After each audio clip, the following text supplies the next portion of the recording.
정치는?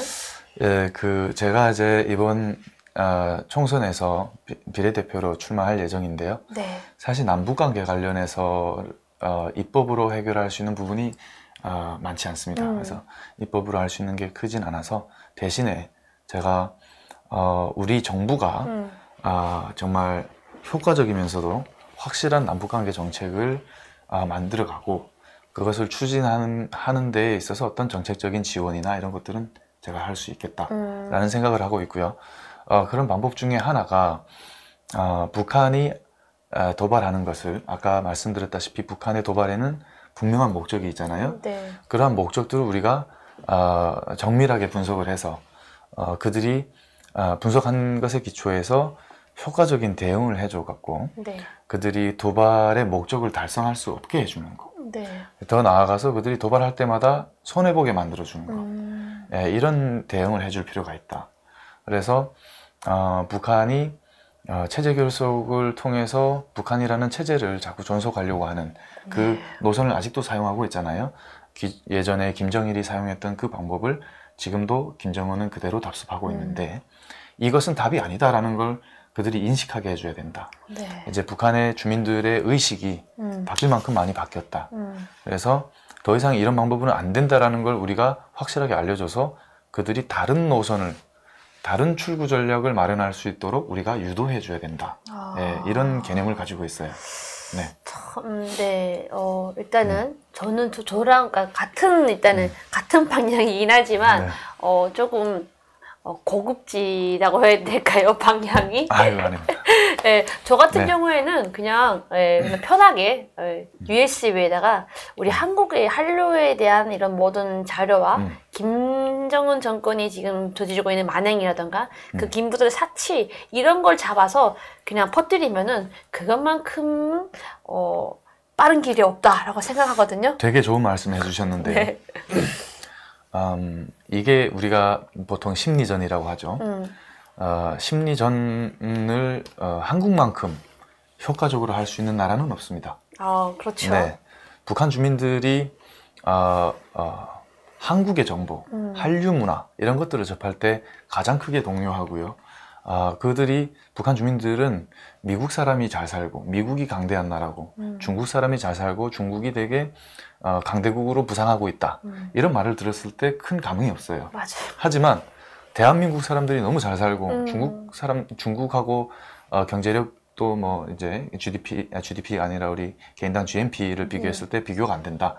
훨씬 잘 살고 문화도 훨씬 발달했고 기술력도 훨씬 발달했고 세계적인 국제적인 위상도 높다. 그렇지. 이런 사실을 알고 있을 때 북한 주민들은 가장 크게 동요할 것이라고 생각하고요. 네. 또 34,078명의 탈북민이 대한민국에 와 있다.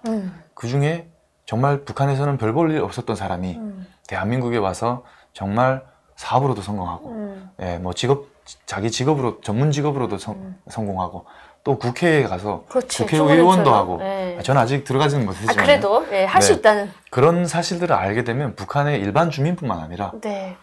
엘리트들까지도 크게 동요할 수 있다. 그래서 이것은 어찌 보면 우리나라만이 사용할 수 있는 강력한 수단이다. 맞아요. 안보 무기로서의 수단이 될 수 있다.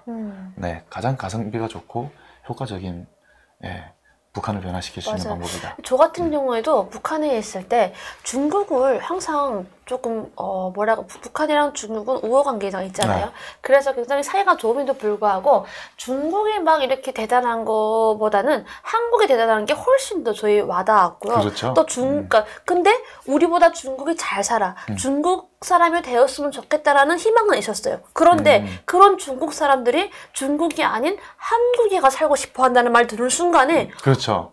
이게 뭔가 놀라죠. 네. 정말로 나는 네. 중국 사람이 되어도 정말 나는 좋겠다라는 희망이 있었는데 그런 사람들이 중국이 아니라 한국 국민이 되고 싶어서 한국에 간다는 말 들은 순간에 저는 정말 이렇게 뻥 터졌어요. 그래서 이게 정말 사실일까?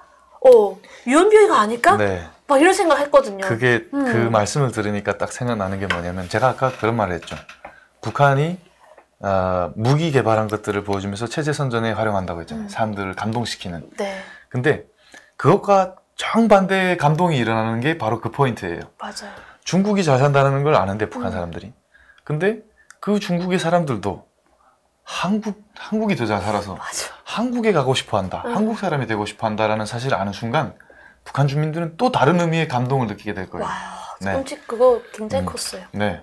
엄청 크죠. 오빠는 못 느껴보신 거죠? 저는 저도 느껴봤죠. 왜냐하면 체제가 잘못됐다라는 걸 인식하고 나서 이제 탈북을 준비하면서 대한민국에 대한 정보를 조금씩 이제 수집을 했는데 네. 유사하지만 좀 다르긴 해요. 왜냐면 제가 중국 사람들이 한국에 가고 싶어 한다라는 사실까지는 몰랐어요. 근데 어쨌든 발전해 있다. 엄청 발전한 나라다라는 사실을 알았을 때 되게 감동이었어요. 같은 민족으로서. 네, 같은 동포의 나라가 그렇게 발전해 있다. 이 사실에 좀 많은 감동을 받았죠. 그러니까. 뿌듯했어요. 뿌듯하죠. 네. 네, 맞아요. 이게 네. 분명히 북한에서는 적대국이라고 굉장히 그런 적대심 교육을 많이 받아왔단 말이에요. 그럼에도 불구하고 한국이 잘 산다, 한국이 굉장히 발전되어 있다, 막 이런 말 들으면 뿌듯하고 왠지 그게 내 나라의 위상 같아 보이고 이런 느낌이 막 드는 게 싹 트는 느낌이 들더라고요. 이게 커지니까 탈북까지 맞아요. 하게 되는데, 그럼요. 네. 예, 그래서 우리 한국 사람들이 항상 인터뷰하면 물어보는 게 북한 정권이 아닌 북한 주민들은 한국을 어떻게 생각하는지, 한국 국민들을 어떻게 바라보는지가 궁금해 하시더라고요. 근데 오빠랑 저랑은 이미 10년 전임에도 불구하고 우리는 한국을 동경했고 한국을 굉장히 좋아했단 말이죠. 그렇죠. 그러면 지금 10년 후인 지금은 더 많은 그럼요. 친구들이 한국을 좋아할 것 같다라는 생각이 들거든요. 네. 그러니까 아까 말씀하신 그런 정책이라든가 우리가 말하는 그런 부분이 정말 우리 현재 안보도 그렇고 통일 대비에서도 그렇고 정말 중요한 부분이라는 생각이 들어서 네. 꼭 국회로 가시기를 열심히 노력해 보겠습니다. 박수. 많은 응원 네. 부탁드리겠습니다. 그러니까 우리 몇콩 여러분들도 좀 많은 응원해 주시면 정말 우리 박충건님이 국회로 들어가는 길에 좀 꽃밭이 되도록 좀 많이 좀 응원해 주셨으면 감사하겠습니다. 정말 전문 분야인 본인이 전공한 핵과 또 무기 관련돼서 우리가 이야기를 안 해볼 수가 없어서 여쭤봤고 그러면 조금 또 우리 국민들도 간혹 좀 불안해하시는 분들도 계시니까 네. 너무 위협적인 막 핵 솔직히요 일반 국민들은 핵 진짜 저도 갔거든요. 정말 신경 쓰고 싶지도 않고 단어도 어렵고 영어도 어렵고 막 화가 날 정도로 짜증이 나거든요. 그거 생각하면 김정은 죽이고 싶고 그렇죠. 그래서 조금 기쁨을 드릴 수 있는 조금 안심할 수 있는 그런 이야기 좀 해주면 좋겠습니다. 예, 좋아요. 네, 그래서 우리가 물론 우리 대한민국도 군사력이 5일 정도로 굉장히 강하잖아요. 네. 그리고 또 우리 대한민국은 핵은 없을 뿐이지만 또 그 핵을 막을 수 있는 이런 정책 같은 것도 지금 윤석열 그렇죠. 정부의 네. 대통령께서 하고 있잖아요. 핵 확장 억제력. 네네. 네. 그러니까 그런 부분에 대해서 조금 더 언급해 주시면 조금 안심이 되지 않을까. 특히 아까도 말씀드렸다시피 대한민국의 군사력은 5위 이고요. 전 세계 군사력 순위로. 북한은 뭐 26인가 뭐 그렇잖아요. 네. 그러니까 재래식 군사력에 있어서는 비교가 안 되고 또 뭐 한 가지 있다면 북한은 많은 약점을 가지고 있습니다. 어떤 약점을 가지고 있죠? 많은 약점을 가지고 있는데 뭐냐면 우선 기생산된 무기들의 보관이 잘 안 돼요. 보통 모든 무기들은 뭐 포탄이든 미사일이든 화약, 폭약 이런 것들이 이제 필수적으로 장착이 되어 있잖아요. 네. 근데 이런 것들이 다 습기에 취약합니다. 북한은 이런 제습 설비라든가 습기를 차단할 수 있는 그런 어떤 인프라가 북한군은 잘 없고요. 네. 그래서 보관 기간이 길어지면 길어질수록 그 정확도와 그 성능에 있어서 큰 어떤 저하가 일어날 것이다. 그리고 두 번째가 또 뭐냐면 좀 약간 기술력이 떨어지는 국가들의 공통적인 문제인데요. 네. 우리가 이 특정 국가의 어떤 제품을 제가 이 유튜브에서 말씀드리는 게 좀 그렇긴 합니다만 우리가 중국 제품을 그렇게 썩 좋아하지 않잖아요. 그걸 선호하지 않는 이유가 있죠. 왜냐면 품질이 균일하지가 않아요. 네. 북한도 마찬가지로 품질 관리를 잘 못합니다. 품질이 균일하지 않고요. 예를 들면 같은 포탄이라고 하더라도 사거리가 뭐 20km를 날아가는 그런 포탄이라고 할게요. 이 같은 포탄을 10개를 생산해내면 그 중에 뭐 3개, 4개가 20km를 날아가고 나머지는 뭐 15km를 가고 뭐 그럴 수가 있겠죠. 네. 그런 품질 편차들이 있다. 그래서 뭐 정확도, 뭐 정밀성 이런 것과는 좀 거리가 멀다. 근데 최근에 생산되는 것들은 어느 정도 좀 품질이 올라오고 있기는 한데요. 그럼에도 불구하고 아직 갈 길이 멀다라는 네. 부분. 그리고 북한군은 우리가 정규군으로 생각할 필요가 없습니다. 북한군은 북한 지도부에 문제가 생기면 그 북한군은 이제 오합지졸입니다. 예. 어떤 부분을 북한 지도부 네. 만약에 유사시에 전쟁이 일어난다. 네. 그럼 북한 지도부만 제거하면 끝납니다. 그렇다고 보세요? 네. 혹시 확신하는 요청인가요? 지휘 체계는 그 유일적 지휘 체계이기 때문에 네. 지도부에서 명령이 안 내려오면 못 움직입니다. 최고사령관이 네. 명령이 없으니까. 못 움직이고요. 네. 특히나 북한군은 경직되어 있는 군사 조직입니다.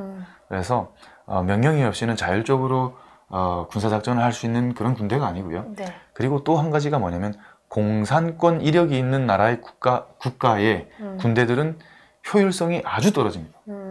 네, 우리가 민간 기업들은 효율이 좋잖아요. 네. 근데 약간 공공기관들은 좀 효율이 좀 떨어지는 부분이 있잖아요. 좀 안 되는 부분이 그런 있죠. 부분들이 조금 네. 있잖아요. 그렇죠. 마찬가지로 사회주의 국가들은 다 공공기관이잖아요. 그렇죠. 그리고 많이 부패해요. 그래서 효율들이 되게 떨어지고요. 군대는 말할 것도 없어요. 맞아요. 그래서 이번에 러시아와 우크라이나 전쟁이 일어났을 때도 우크라이나가 많이 열세임에도 불구하고 러시아가 압도하지 못하는 이유. 부패해서? 그 공산권 이력이 있는 군대다. 그래서 효율적이지 못하다. 전투력이 약하다. 이런 부분을 말씀드릴 수가 있어요. 예, 많은 단점들이 있어요. 그래서 네.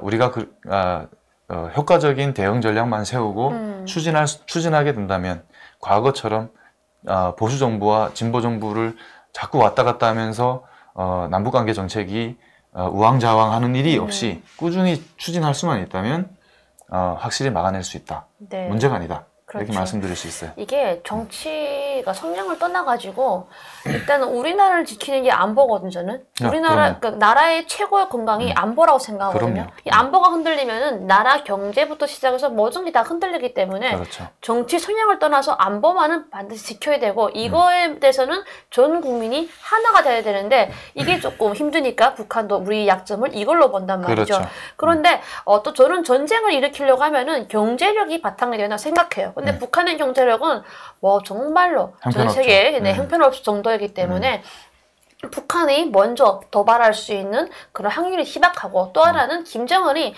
본인이 도발했을 때 어떤 대처가 온다는 게 어떤 방어가 오고 자기한테 어떤 위협이 온다는 걸 충분히 알기 때문에 저는 못한다고 생각하거든요. 네. 근데 지금 저렇게 하는 그냥 이유는 정말 네, 저는 지금 내부에 엄청난 문제가 있다고 지금 맞아요. 생각하고 있어요. 맞아요. 요즘 또 그런 원인이 많이 일어나고 있고 네. 북한 내부에 네. 그래서 그러는 게 아닐까라는 생각을 해봅니다. 맞습니다. 그러면 또 이쯤에서 우리 충고님의 탈북 얘기를 안 들어봐가지고 제가 얘기를 안 했던가요? 네네 그래서 솔직히 이제는 국회까지 바라보고 계시는 분인데 아니 북한에서 말하는 정말 1%에 속하는 그런 인재였는데 그럼 인재였고 또 저번에 내용에서도 굉장히 머리 속뼈까지 다 빨간 빨간 전사였다. 네, 그랬는데 어떻게 대한민국의 품으로 오시게 됐는지 궁금합니다. 네,